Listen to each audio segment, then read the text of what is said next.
Welcome to the Unstoppable Leadership Spotlight, influential leaders and their game-changing insights. I'm Jaclyn, CEO and founder of Leap to Your Success. That's leaptoyoursuccess.com. We help entrepreneurs, leaders, and CEOs grow their business, become unstoppable high achievers in their careers and life, gaining that 1% edge. We believe every professional has the power within them to leap to their greatest success that not only will impact their life, but the lives of the people they touch. So stick around to the end of the show and we will share with you how you can be our next guest. So stick around for those 15 to 20 minutes and let's be unstoppable.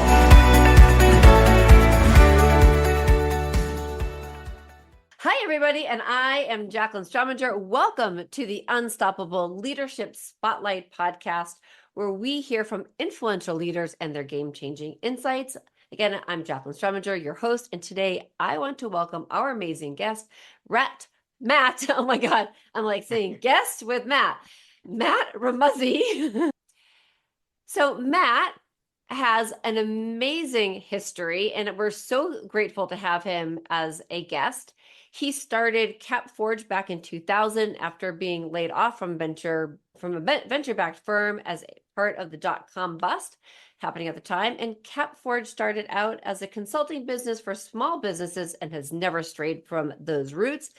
But in 2012, he added bookkeeping, and it became the focus with more accounting services added each year, including tax prep, payroll, coaching, advisory services, due diligence, and business exits, all becoming part of the services offered. He continues to work on growing the business while the team runs the day-to-day operations and continues to ensure that they're always providing 5-star quality and service to their clients. Matt has been a guest on a dozen of programs and always gets a great reception for being down to earth, a good storyteller, and a 20-year entrepreneur and small business advisor. He is going to have a great wealth of insights and information. So Matt, welcome to the show and to the podcast. Again, really grateful to have you here. Thank you for having me. I appreciate you having me on, and it's always fun to connect with people, share stories, and hopefully drop some content wisdom out there. Yep. The key part, that content wisdom, I think it's so important these days, as we were talking a little bit before the show. Leadership is such an important topic. And if we can create some more great leaders, it's amazing what the world could do.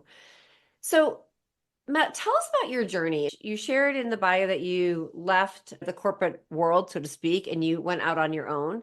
I'm always curious, share a little bit about that story and what led you really to start your own and not go back into a corporate and start your leadership journey as a leader of a company.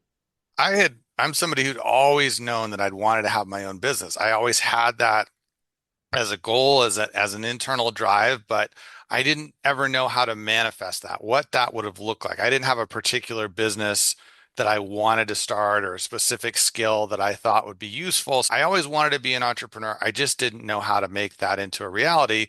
So eventually I went to the MBA program at San Diego State, and they had an entrepreneurship track. And I thought, this will be great.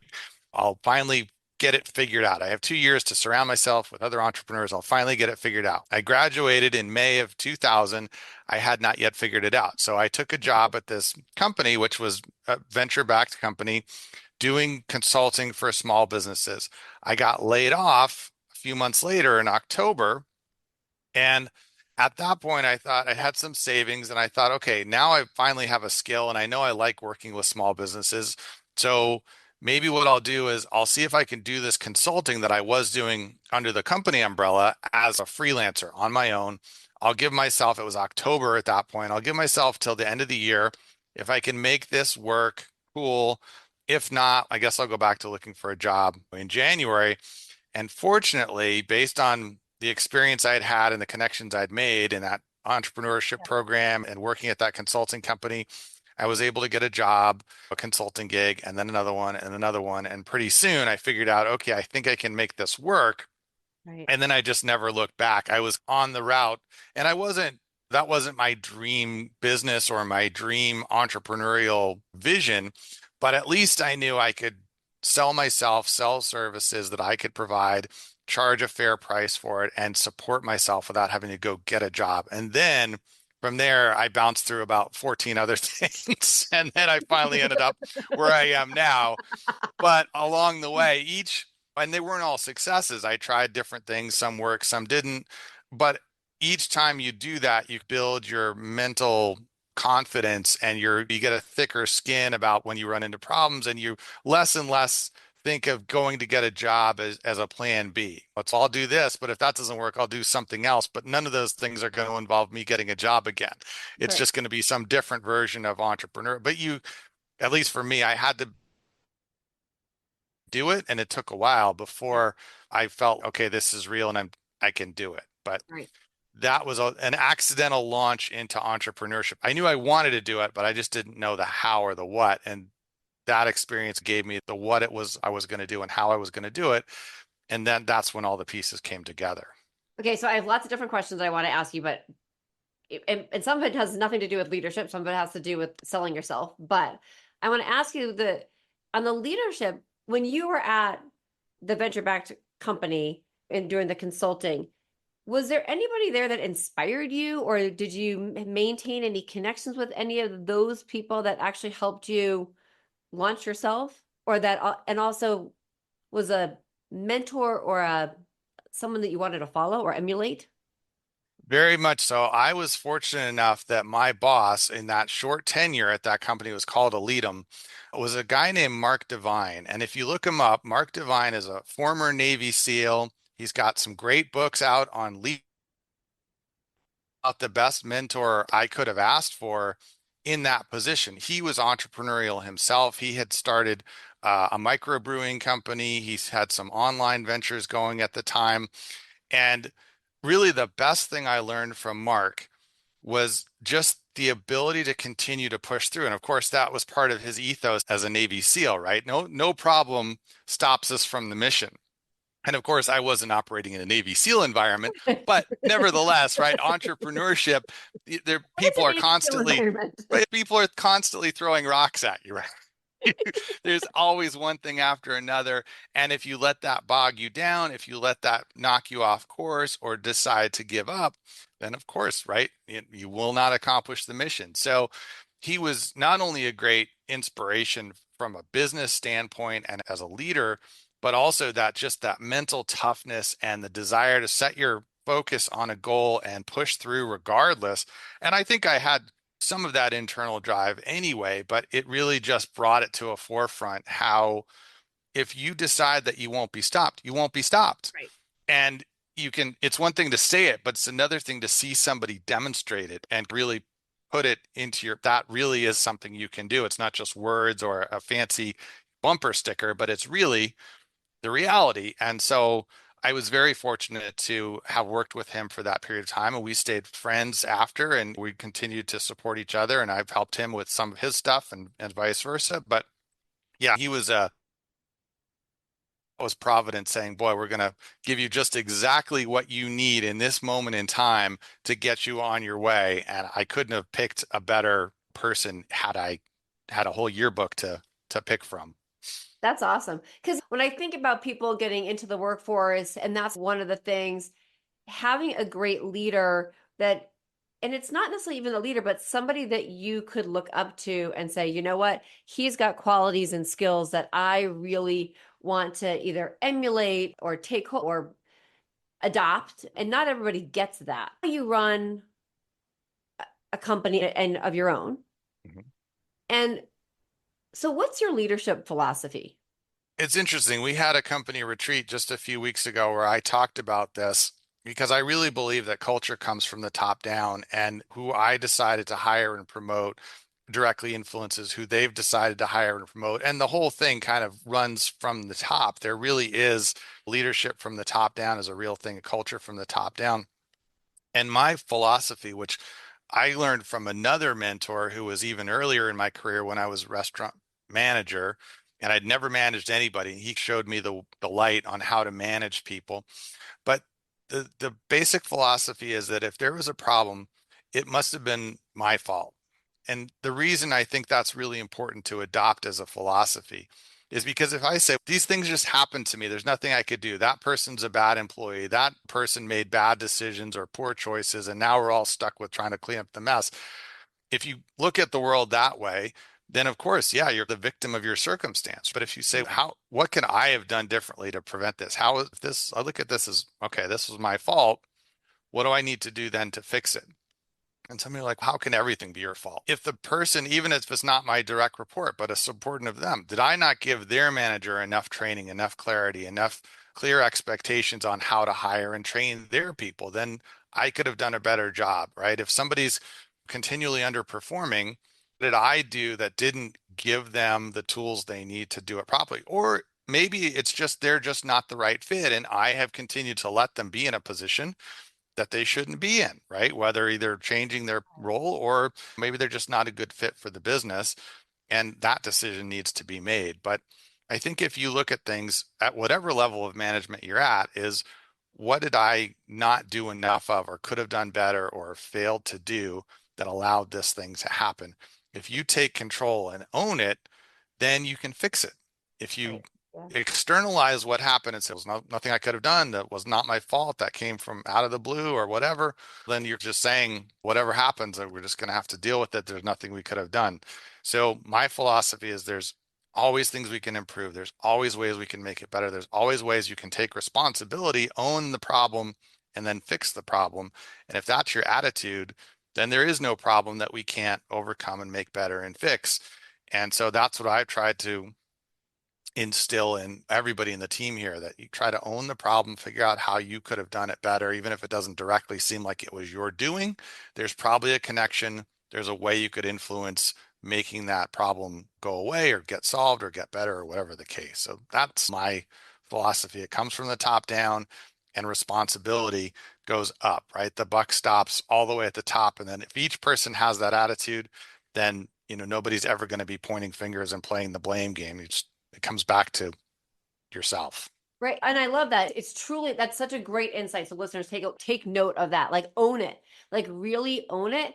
And I would say from what you're saying too, it also starts with, obviously it starts at the top, but being able to know, I call it your achievement code, and those values that not only that you want, but you want your company to have, and then sharing that mission and making sure that everybody from the top down knows it, and that it works. You operate as a team under that environment, because you can't, a team is a team that works together. You can't point a finger at one person if a team is going to work together, Right. unless you're talking about golf. Businesses like sports and whatnot, it's a team effort. As long as you operate as a team, you either rise together or you fall together. Absolutely. This style and being able to own it. So in this same vein, how do you feel that this parlays into creating and cultivating a culture of high performance in your organization? And are there strategies that you put in place to ensure that success? I think if everybody takes ownership, then it's much more of, let's get this solved. Let me figure out how to, instead of passing it on. Because what in a lot of businesses, a lot of companies is, it wasn't us, it was the sales department. They overpromised. And the sales department says, well, it was the marketing. They set these expectations that we're never going to be able to meet. And then they was customer service. They failed to, and nobody's taking responsibility. Nobody's changing the way other people to fix the problem. And then of course, nobody ever fixes it. So we try to just turn that around and say, and if each person's thinking that way and collaborating on it, then no problem should really survive very long, right? When a bunch of people are pouncing on it to figure out how to fix it collectively. So there's people to work together and to take that ownership. And what happens then is when somebody doesn't fit that mold, right? When there's, oh, it was their fault, or I didn't do it, or I couldn't have known, it really sticks out, right? Everyone else, that's not how we really do stuff here. That's not how we don't assign blame. We try to solve problems. So people that are prone to underperformance or blame shifting or whatever, they just either they go, oh, okay, I guess that's not how things happen here. Let me figure out how to do it the way things happen here, or they don't last, right? It turns out we made a poor hiring decision. You're just not a good fit. This isn't the place for you. One way or the other, it tends to weed out those people who would otherwise be B or C level performers because it's so obvious when everyone else is an A. And I think that's how you can grow a company, but keep those levels of standards as high as possible because A people want to work with other A people. As soon as you get a B person in, they're more likely to hire a B or a C person. And now pretty soon it's dragging everything down. And the good people, if you get too many of the B and C kind of level people, the A people leave. Because I don't want to work in an environment where I'm doing three people's jobs and yeah, I still get all the blame and nobody wants to work with me to help solve stuff. So you have to be, I think, very cognizant of that and very careful to not let that creep into your organization. And when it does, identify it, fix it, or carve it out. Otherwise, it festers and it just continues to rot from the inside out, kind of thing.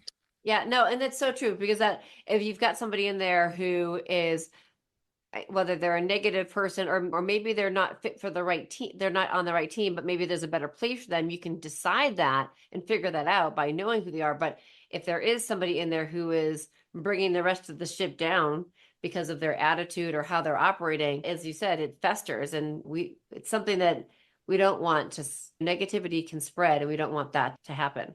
So a lot of people talk about and emotional intelligence. And as you're talking, I can see that this is actually something that is part of what you probably are aware of and bring into your organization. What do you think the impact it has on leadership?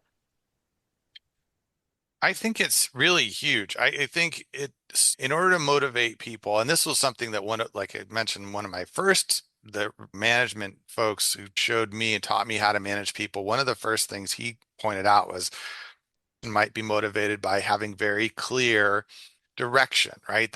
They don't need a lot of great job, but they really want you to tell them exactly how you want something done. So then they feel good about how they've done it because they've met your expectations and so on. Different people respond to different things. And a good leader is going to understand how to motivate and inspire different people differently and speak to what speaks to them.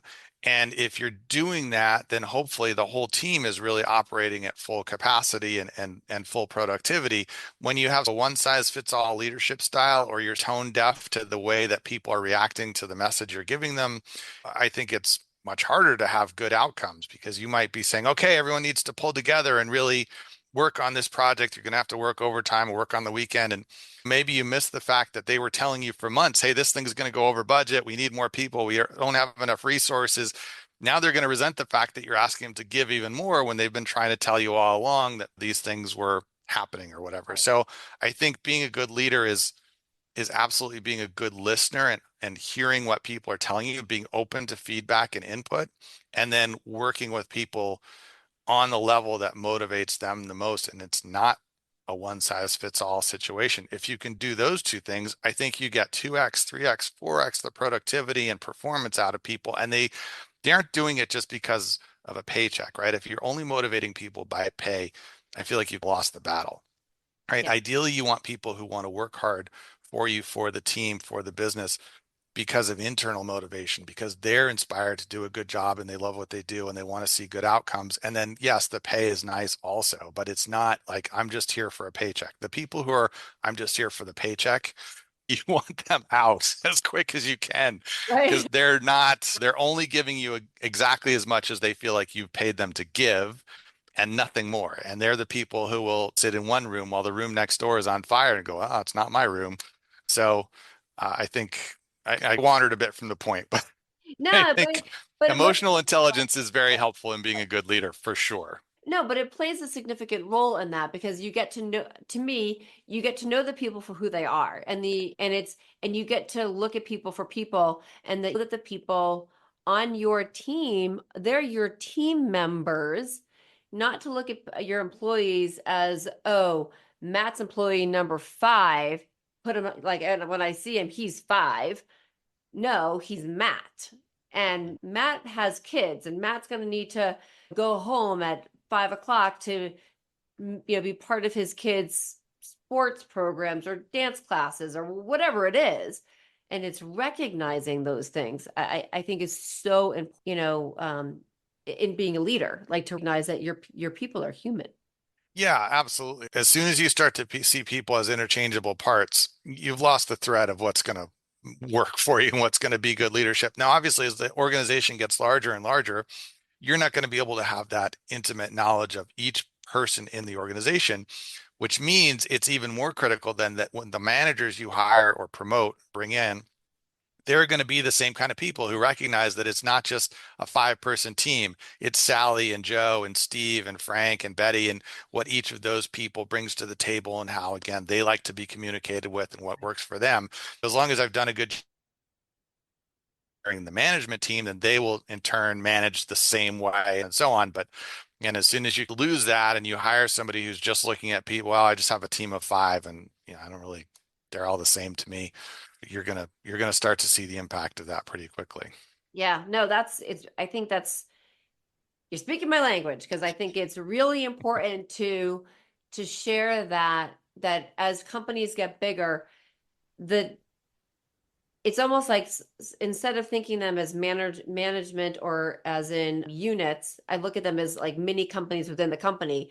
And I don't like the word manager, but the leader of those teams are all running their own little companies, and they work up together. It all have all the moving parts as part of that spoke of the wheel.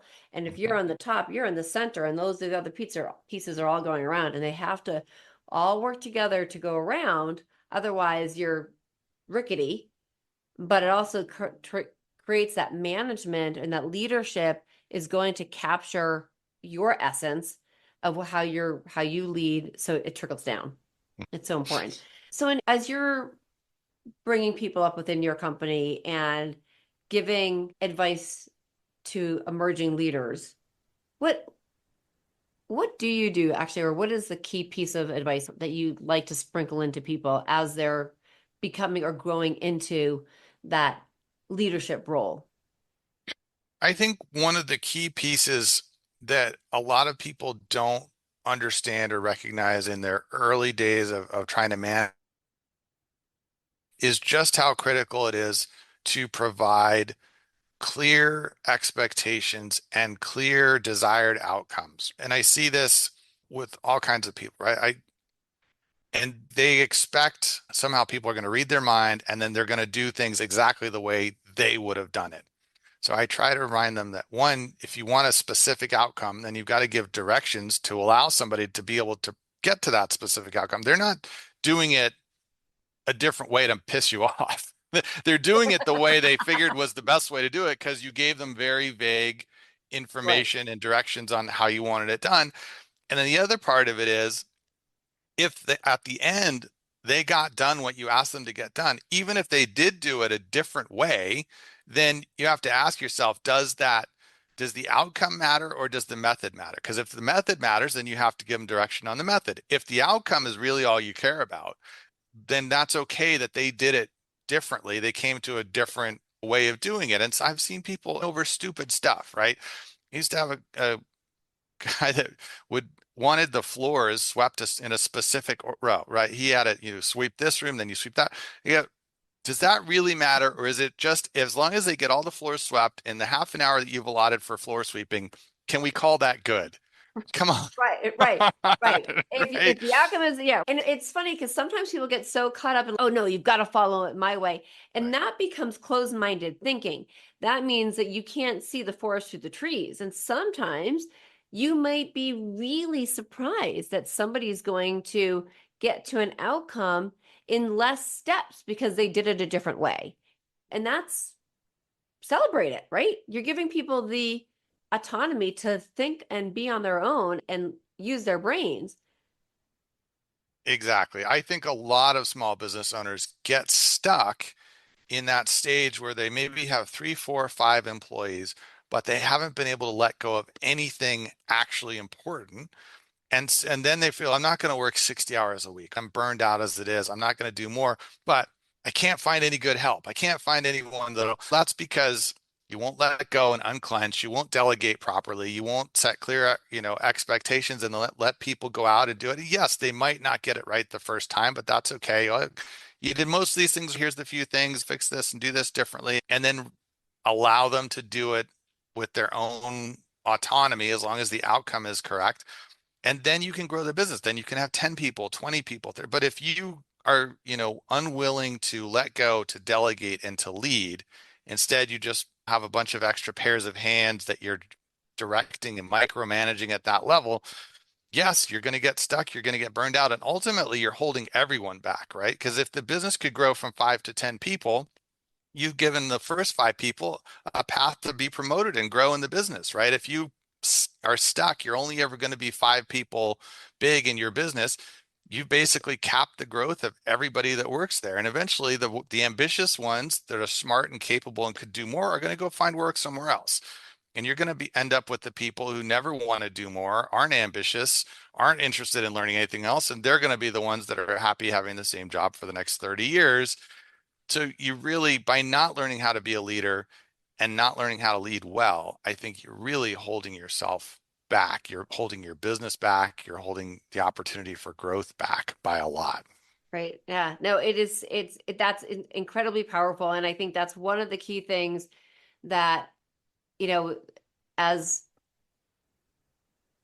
as leading someone, it's like that quick reminder is that whether you're the CEO or you're the VP or the leader of the team, you want to work more on it versus in it. You need to lead by example. And if there is a time of struggle, you want to get in there and roll up your sleeves with them and be part of the team because you are.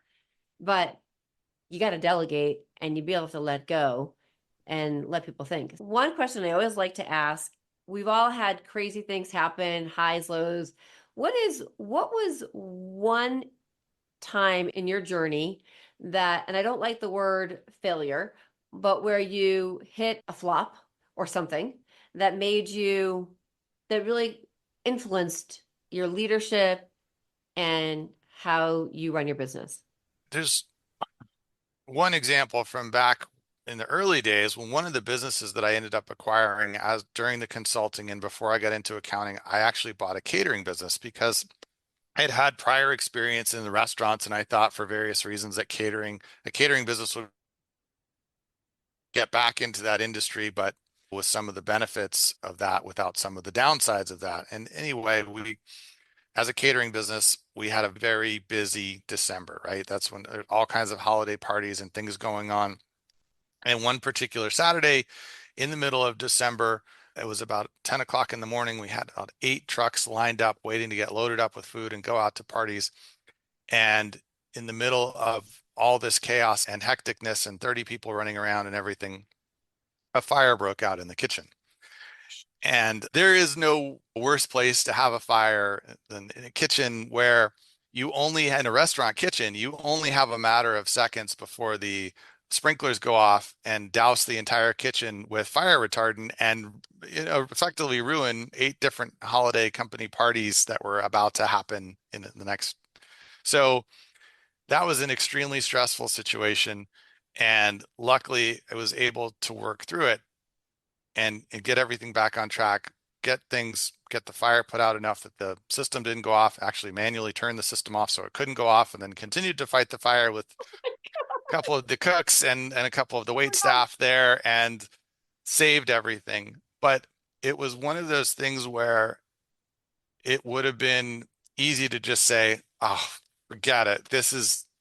It's ruined. People are going to be mad. People are going to be calling for refunds. All these employees that are here are going to, how am I going to pay them? And you just walk out the door and say, that's too much to deal with. Right. But You could say uncle, right? I just forget it. This is beyond what anyone should have to deal with in any situation. But it was interesting because everybody turned to look at me, right? The cooks came running in. Hey, there's a fire. The cooks are looking at me. The wait staff's everybody's looking at me. Yeah, and sort of going back, we're not going to accept defeat. All right, we'll just go through one thing at a time, fix this, turn this off, get this out, move this out of the way. So if it goes off, we can save it. What are we going to do if we have to? And I just went into emergency problem solving mode.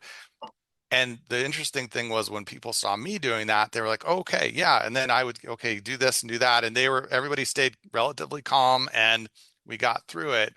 But it could have been literally the revenue from December was like 25% of the revenue for the whole year and about 50% of the profits for the whole year. And I had a loan that, I used to buy the business. So if that whole weekend had gone up in flames, literally, it could have been bankruptcy. Like it could have been the end of my entrepreneurial journey and go get a job after that. So, of course, in the moment, you don't think through all the possible repercussions. You just try to head Right. down and deal with it.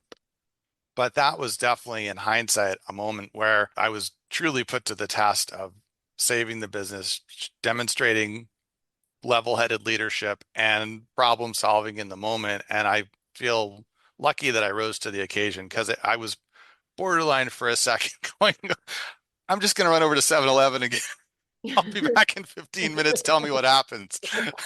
Because it just seems such an overwhelming level of problem to deal with that it's one thing if somebody says, okay, in 30 minutes, really bad stuff's going to happen. Get ready. You're going to have to deal with it.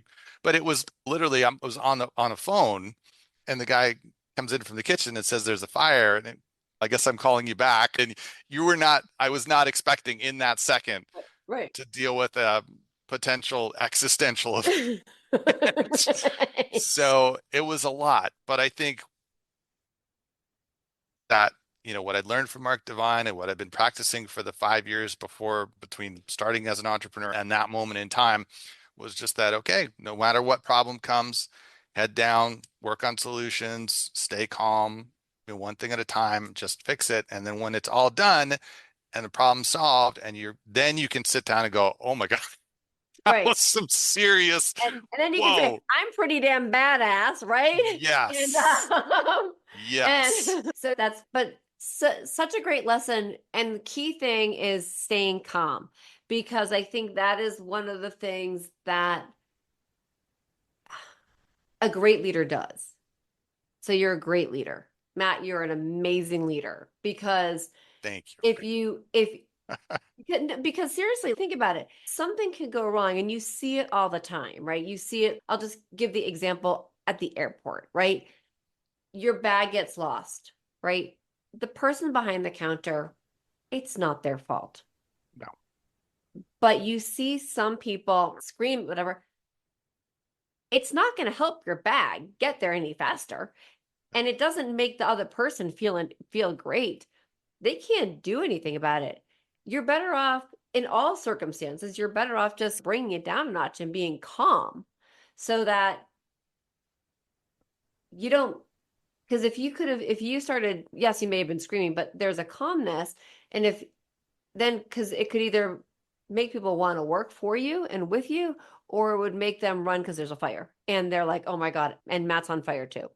Right. Like, Yes. And I think a lot of people, their leadership style is to react to chaos with chaos, and they're spinning around and they're throwing off directions. And then 10 seconds later, they give you the opposite direction.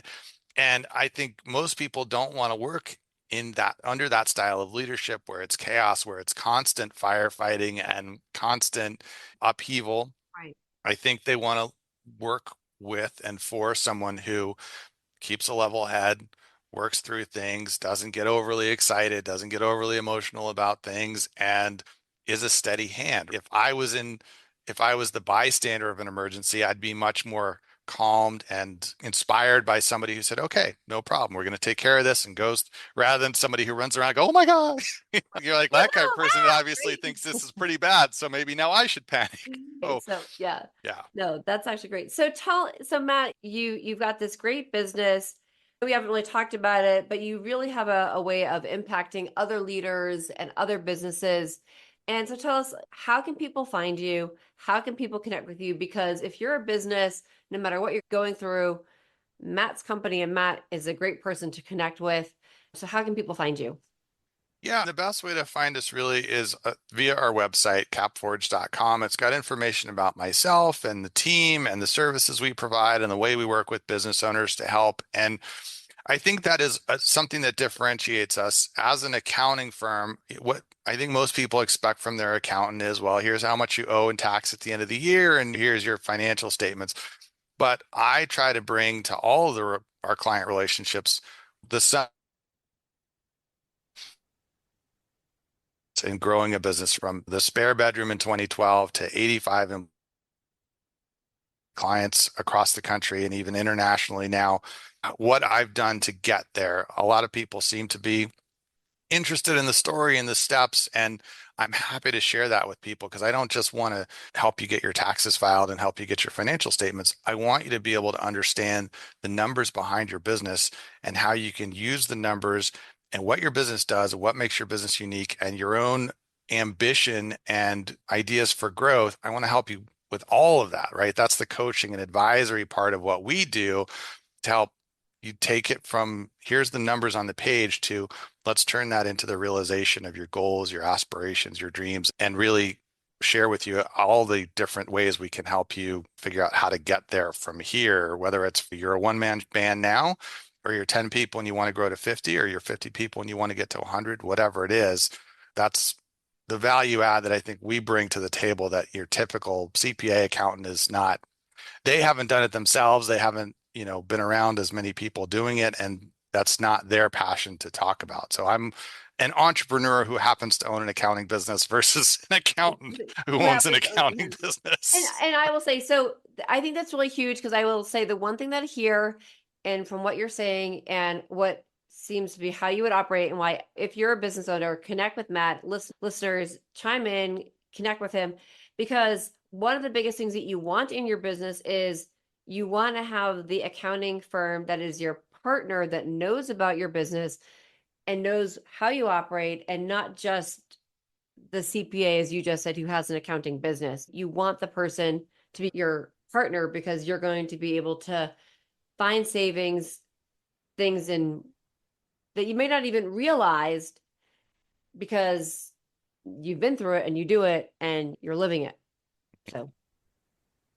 So they're going to find you at your website, CapForge.com. And then you're also on LinkedIn. So connect with you there. And Matt, I appreciate you being a guest on the show. This is the Unstoppable Leadership Spotlight podcast. Tune in every week, hit the subscribe button so that you can get notified of any updates that we have when we come out every single week. And I look forward to connecting more with you, and listeners, connect with me as well. I'm Jaclyn Strominger, your high performance coach, helping you get more shit done and lead.